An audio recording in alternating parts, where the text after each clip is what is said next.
Hello दोस्तों, स्वागत है आप सभी का हमारे प्यारे से YouTube channel Phoenix academy classes में। तो दोस्तों, पिछले टर्म में हम लोग ने पढ़ा कि कैसे रियल नंबर्स हमने पढ़े हैं, इंटीजर्स पढ़े हैं, रेशनल नंबर पढ़े हैं, बहुत सारी चीज़ें पढ़ी। लेकिन सबसे इम्पॉर्टेंट पार्ट उसमें था यूक्लिड्स डिवीज़न लेमा। वो हमें आगे तक इस्तेमाल करना है, यानी कि जो एचसीएफ हमने बताया कि कैसे निकाले जाते हैं, उन्हीं एचसीएफ के बेसिस पर हमें ये सारे सवाल करने हैं उस कॉन्सेप्ट को यूज़ करते हुए। वरना हम देख तो सकते हैं कि बड़े नॉर्मल से सवाल हैं और उसको आप आसानी से एचसीएफ निकाल सकते हैं, लेकिन आपको नंबर यूक्लिड्स डिवीज़न लेम्मा के अकॉर्डिंग ही मिलेंगे, क्योंकि आपने अगर उसके हिसाब से स्टेप नहीं किए तो आपको एक भी नंबर नहीं दिया जाएगा। तो दोस्तों, जैसा कि एक्सरसाइज 1.1 एनसीईआरटी बेस्ड पूरा चलना है, तो पहला क्वेश्चन है कि हमें 225 और 135 का हमें एचसीएफ निकालना है। तो हमारा पुराना तरीका 225 को हमें डिवाइड करना है किससे, 135 से। कितने बढ़ जाएगा, 1 बढ़ जाएगा, और ये बचेगा कितना, 90 रिमाइंडर। हमारा 90 रिमाइंडर बचा, हमने डिवाइड कैसे किया, 135 से। तो 135 को इस बार डिवाइड करना होगा 90 से, क्योंकि जो हमारा रिमाइंडर आता है उसी से हम लोग को क्या करना होता है, डिवाइड करना होता है। इस बार देखें तो हमारा 1 बढ़ जाएगा और हमारा बचेगा 45। पिछली बार हमने किससे डिवाइड किया, 90 से। तो इस बार हमें डिवाइड किसको करना होगा, 90 को, और किससे करना होगा, तो 45 को। ये 2 बार गया और ये हमारा 0। जैसे ही 0 आया, इसका मतलब ये हुआ कि जिस नंबर से हमने डिवाइड किया, यानी कि 45 से, यही हमारा क्या हो जाएगा, एचसीएफ हो जाएगा। इस बार हमें करना है 196 और 38,220 को। तो हम इसको लिखेंगे 38,220 और 196 से हमें डिवाइड करना है। इसके लिए हमें इसको पहले थोड़ा डिवाइड कर लेते हैं अलग से, जैसे कि 38,220, ये 1 बढ़ जाएगा पहले, 196 एंड 6, यहाँ पर 8 और यहाँ पर आएगा 1। हमने 2 उतारा और ये जाएगा लगभग 9 से देखते हैं। अच्छा, 54, 81, 5, 86 और 9, 8, 17। हमारा कितना आया, यहाँ पे 12 में 4 गए, 8 आया, 9 आया, और ये पूरा कट्टा, यानी कि ये 0। और इस बार यहाँ पे 6 से अगर हम ये कटना होगा, एक ट्राई करते हैं, 5, 55, 30, 19, 55, 95, 30, 98।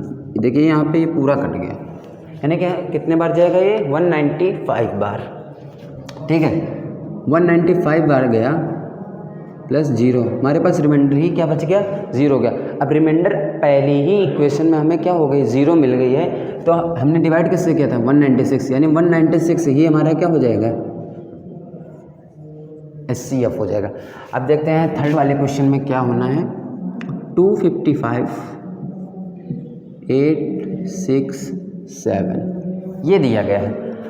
अब इसको करने के लिए पहले देखते हैं ये कितनी बार जा रहा है, तो इसको 3 बार ले जाते हैं, 15, 1, 16 एंड 7, यानी 0, 2, 1, 102 बच रहा है और 3 बार जा रहा है। तो इसको कैसे लिखेंगे, 8, 6, 7 इज इक्वल्स टू 2, 5, 2, 3 प्लस 1, 0, 2। इतनी हमारी क्वेश्चन है। अभी यहाँ पे हमें 0 नहीं मिला है, 0 नहीं मिला, इसका मतलब हमें करना क्या है, इसको डिवाइड करना है इससे। इस बार 255 इज इक्वल्स टू 102, और ये हमारा 2 बार जाएगा और हमारा बचेगा कितना, यहाँ पे 4 आ जाएगा, तो यानी कि 51। और इस बार भी हमें 0 नहीं मिला, इस वजह से 102 को 51 से, और ये हमें दिख रहा है कि ये कट जाएगा, तो 2 बार, और यहाँ पे हमें 0 मिल गया। इस बार हमने डिवाइड किससे किया है, ये देखना है आपको। 51 से हमने डिवाइड किया, यानी हमारा एचसीएफ क्या होगा, 51 ही निकल के आ जाएगा आंसर। और ये सब हम किस मेथड से करें, यूक्लिड्स डिवीज़न लेमा के अकॉर्डिंग। ठीक है, 51 ही हमारा क्या आ जाएगा, एचसीएफ आ जाएगा। तो दूसरा सवाल दिया गया है हमें कि so that any positive odd integer is of the form 6q + 1 6q + 3 6q + 5 where q is some integer. मतलब कि हमें कहा गया है कि इस फॉर्म में जो भी संख्या होंगी, कोई भी नंबर्स अगर इन फॉर्म में दिए गए हैं तो वो ऑड इंटीजर होंगे, हमें ये शो करना है। अच्छा, ऑड इंटीजर शो करने के लिए हमें बेसिक चीज़ पता है कि ऑड और इवन क्या होते हैं। जैसे कि अगर कोई भी संख्याएँ जो 2 से डिवाइड हो रही है वो सम संख्या हो गई, और जो नहीं हो रही 2 से डिवाइड वही ऑड संख्या हो गई। अच्छा, ऑड को दिखाने के लिए हमें क्या करना होगा, ऑड को दिखाने के लिए वो 2 से डिवाइड ना हो, इस वजह से वो उन्हीं को हम कह देंगे ऑड नंबर। तो हमें मेन फोकस किस पे करना है, 2 पर, कि हमें 2 से ये संख्याएं डिवाइड नहीं होनी है, ये शो करना है। ठीक है, तो लेके चलते मानते हैं कि कोई ए है, मान लीजिए कोई एक पॉजिटिव इंटीजर है,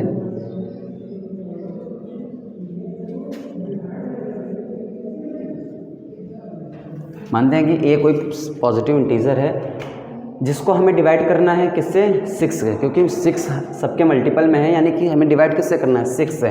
तो मान लेते हैं कि 6 से हमें डिवाइड करना है। ठीक है, और क्यों हमें क्या दिया गया है, एक तरीके से कोशेंट ही तो दिया गया है, कोई भी मान लेते हैं। तो इसको हम क्या लिख सकते हैं, अगर हम मान लीजिए कोई भी वैल्यू है, किसी भी संख्या को मान लीजिए हम डिवाइड करते हैं, ठीक है, तो उसमें होता है क्या, मान लीजिए हमने 6 यहाँ पर 6 दिया गया है, तो 6 में हमेशा रिमाइंडर क्या बचेगा। अगर किसी भी वैल्यू को हम 6 से डिवाइड करेंगे तो रिमाइंडर क्या आएगा, ये आप बताइए। उसमें 0 रिमाइंडर आ सकता है, 1 रिमाइंडर आ सकता है, 2 आ सकता है, 3 आ सकता है, 4 आ सकता है, 5 आ सकता है। इसके अलावा तो कोई भी रिमाइंडर आ नहीं सकता है, क्योंकि अगर इसके ज़्यादा कोई भी वैल्यू रिमाइंडर आ रही है तो वो फिर सही से सॉल्व नहीं हुआ, यानी वो गलत है। तो हमें 6 से डिवाइड करने पर रिमाइंडर क्या मिलेंगे, यही 6 संख्या मिलनी है। अब अगर रिमाइंडर हमारा ये है, हमें डिवाइड इसको करना है, 6 से डिवाइड करना है, क्यों हमारा क्वेश्चन है, तो इसको हम ऐसे नहीं लिख सकते हैं कि a इज इक्वल्स टू, अगर हम 6 से डिवाइड कर रहे हैं तो 6 इंटू क्यू प्लस 0, पहला रिमाइंडर हमने लिया। दूसरा ये भी हो सकता है कि 6 इंटू क्यू प्लस 1, तीसरा लेंगे a is equals to 6q plus 2, और यहाँ पर आ जाएगा a is equals to 6q plus 3, यहाँ पे आ जाएगा a equal to 6q plus 4, और यहाँ पे आ जाएगा a बराबर 6q प्लस 5। ठीक है, इससे ज़्यादा तो कोई पॉसिबिलिटी बन नहीं सकती है। ठीक है, यहाँ पर हमें देखना है कि कौन सी ऐसी वैल्यूज़ हैं जो 2 से नहीं डिवाइड होनी है। अच्छा, इसको थोड़ा देखें तो 0 ऐड है, अगर हम इसको हटा दें तो इससे कोई फ़र्क पड़ना नहीं है। ठीक है, इसको अगर थोड़ा और शॉर्ट फॉर्म में लिखें तो इसको 6/q, और ये वाली जो हमें निकालनी है इनको अलग रखते हैं, इनको और इनको साथ में लिखते हैं। a is equals to 6q plus 2, ये जैसे हमें दिया गया है। अगर इसमें हम 2 कॉमन ले लें, हमने जैसे ही 2 कॉमन लिया, ये क्या बन गया 3q प्लस 1। अब हमें 2 बाहर दिख चुका है, तो इसका मतलब है कि अगर हम इसको 2 से डिवाइड करेंगे तो डायरेक्टली 2 से कटेगा, एक ये वैल्यू हो गई, एक हमें ये दी गई है 6q प्लस 4। इसमें भी अगर हम 2 कॉमन कर लें तो ये बाहर आया 3q प्लस 2, इसमें हमें फिर 2 बाहर दिख गया। अब 2 बाहर जैसे ही दिखा तो ये यानी कि ये भी 2 से डिवाइड होनी है। अब बात आती है कि ये जो तीनों वैल्यू हैं, ये तीनों 2 से डिवाइड हो रही, यानी इसको तो हम ऑड कह नहीं सकते, यानी ये तीनों वैल्यू क्या है, सम वैल्यूज़ हैं। अब हमारा मकसद क्या है कि इनको और इनको शो करना है। ठीक है, जैसे कि हमने लिया a is equals to 6q plus 1 वाली को, इसको लेते हैं। ठीक है, इसको लिए अगर हम इसमें मान लीजिए एक ऐड कर दें, एक माइनस कर दें, कोई फ़र्क आएगा, कोई फ़र्क नहीं आएगा। ठीक है, इसको ऐड करते हैं पूरा 6q प्लस 2, इसमें अगर 2 कॉमन ले लें यानी 3q प्लस 1, और ये हमारा -1 अलग से यहाँ पर भी लिख लीजिए। अब देखिए आप, अगर कोई भी वैल्यू, इसमें a बराबर चल रहा है, कोई भी वैल्यू जो दी गई है ये तो 2 से डिवाइड हो रहा है, ठीक है। अगर किसी भी सम वैल्यू में एक हम जोड़ दें या एक हम घटा दें, यानी कि वो कहाँ पर हो जाएगी, ऑड नंबर्स में। इसका मतलब क्या होगा, ये कभी भी 2 से डिवाइड नहीं हो सकते, क्योंकि आगे मल्टीपल किसका लगा है, 2 का। जब 2 से मल्टीप्लाई अगर किसी भी वैल्यू की, इसको मान लीजिए कोई के है, मान लीजिए कोई ना कोई इंटीजर ही बनेगा, अगर कोई वैल्यू लिखी गई है तो के क्या है, इंटीजर है, ठीक है। अब ये अगर कोई इंटीजर है, इसमें हम 2 का मल्टीप्लाई कर देते हैं, तो यानी कि ये क्या बन चुकी है, सम वैल्यू बन के। अगर ये ऑड होगी तब भी सम होगी, इवन होगी तब भी ये सम हो जाएगी, ठीक। अब अगर किसी भी सम की वैल्यू में हम 1 माइनस कर दें या 1 प्लस कर दें, तो नॉर्मल सी बात है कि वो क्या हो जाएगी, ऑड वैल्यू। एक हमने प्रूव कर दिया, दूसरी लेते हैं, a is equals to 6q + 3। अब हमें इसमें अगर देखते हैं, इसको ऐसे भी लिख सकते हैं 6q + 2 + 1, ठीक है। इसमें हमने 2 फिर से कॉमन लिया है, 3q + 1 और ये +1। अब हमें क्या दिख रहा है, ये जो दी गई है ये हमारी सम संख्या है, ठीक है। अब ये सम संख्या है, अगर हम इसमें 1 ऐड कर रहे हैं, तो नॉर्मल सी बात है, जैसे ही हमने ऐड किया सम वैल्यू में, तो क्या बन जाएगी, ऑड वैल्यू, यानी ये भी क्या होगी, कि ये भी ऑड होगी। अब अगर तीसरी वाली की बात करें, a = 6q + 5, इसमें हमने 4 ले लिया, 1 ले लिया, a = 2 बाहर आएगा, 3q + 2 + 1, हमें फिर से ये सम मिल गई और एक क्या हो गया, बाहर मिल गया। यानी कि फिर से सम में अगर हम एक जोड़ रहे हैं तो फिर ये ऑड वैल्यू है। तो हमने क्या प्रूव कर दिया कि जो ये पॉजिटिव इंटीजर्स इन्होंने दिए हैं, 6q + 1, 6q + 3, 6q + 5, ये हमारे क्या हैं, ऑड इंटीजर हैं, और ये कभी भी सम नहीं हो सकते। अगर इस फॉर्म में कोई भी वैल्यू लिखी है तो ये फॉर्म में कभी भी वो वैल्यू ऑड इंटीजर, मतलब कभी भी क्या, इवन नहीं हो सकती, ऑड इंटीजर हमेशा रहेंगे ये वाली, ठीक है। अब देखते हैं अगले क्वेश्चन। तीसरा क्वेश्चन ये है, an army contingent of 616 members is to march band and every band of 32 members in a parade. मतलब कि हमारे पास टोटल नंबर ऑफ मेंबर कितने हैं, टोटल नंबर ऑफ मेंबर हमारे पास हैं 616 मेंबर्स, मतलब 616 मेंबर हमारे पास टोटल है। और एवरी बैंड के पीछे, मतलब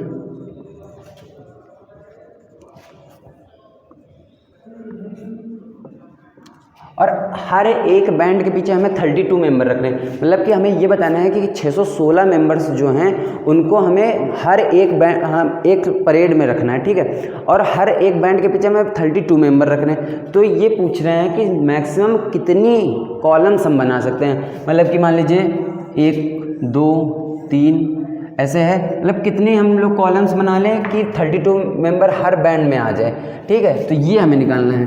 और ये हमें निकालना कैसे है, मैक्सिमम नंबर हमेशा याद रखिएगा, जब भी कभी 2 कॉलम के बीच में मैक्सिमम नंबर पूछने लगे कि मैक्सिमम लोग कितने हो सकते हैं, वहाँ पर हमेशा SCF निकाला जाता है, ठीक है। अब देखते हैं कि हमें SCF, अच्छा हम लोग पढ़ रहे हैं यूक्लिड्स डिवीज़न लेमा, तो इसी वजह से हमें जो SCF निकालना होगा वो यूक्लिड्स डिवीज़न लेमा के ही अकॉर्डिंग निकालना होगा। तो अकॉर्डिंग टू यूक्लिड्स